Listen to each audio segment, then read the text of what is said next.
Tuesday and Wednesday, June 22nd, 23rd. At last, Mercury's going direct. June 22nd, that will be on Tuesday. So just tell me, I'd love to hear, what are the things that happened to you during Mercury going retrograde? So curious. There's a fixed T-square in the sky. There is Mars in Leo, opposite Saturn in Aquarius, with Uranus in Taurus, all releasing in Scorpio, and the moon's in Sag. So it's sexy, it's intense, it's blunt. Mercury is finally going direct. This is a definite water and fire theme because we've got all this Sagittarius energy, but the release is Scorpio. And what do you do when water and fire are active? Well, the worst that can happen is the water puts out the fire. Many of you live with this. It's part of your life. That you have all this energy, but somewhere your emotional body or your sadness or your past lives or this lifetime just got you down.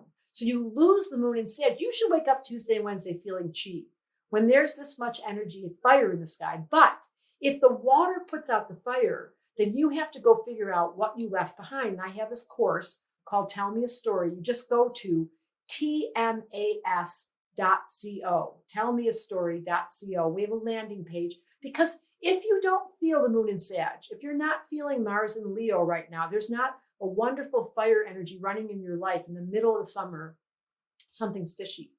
So I think with fire and water, it can go super high energy, like somebody's got all this emotion and they're super expressive, or it goes really low. They have all this emotion and they get drama and they get into this whole, you're bad and I'm bad, and they make up stories. So if you're caught in drama and the moon's in Sag and the sun's in Cancer, that just tells us that you haven't found the place inside of your chart where you're at peace, where you're having fun, where you're reclaiming the rights to your life.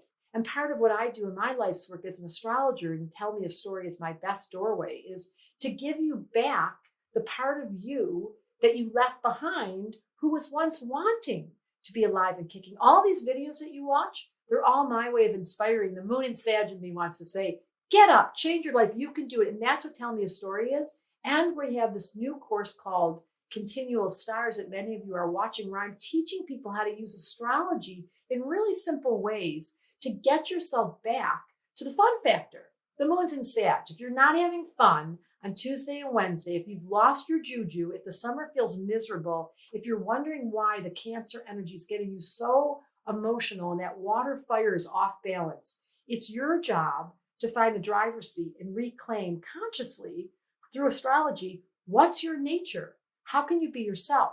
How can you reclaim and get rid of those crazy stories that we all tell ourselves? Because everyone's guilty. We all make stuff up. You know what I call it? MSU, making stuff up. It's a university everybody went to. MSU, moon and Sag, exaggerating, going over the top. How about living in reality and finding out where the beauty is? Astrology Answers wanted me to tell you Mercury's going direct on the 22nd. Moon is in Sag. I'm being blunt. Don't let your life sneak away from you. Figure out how to get those old stories to stop being old and come into the present day moment. And I promise there's fun, moon and Sag said, waiting for you.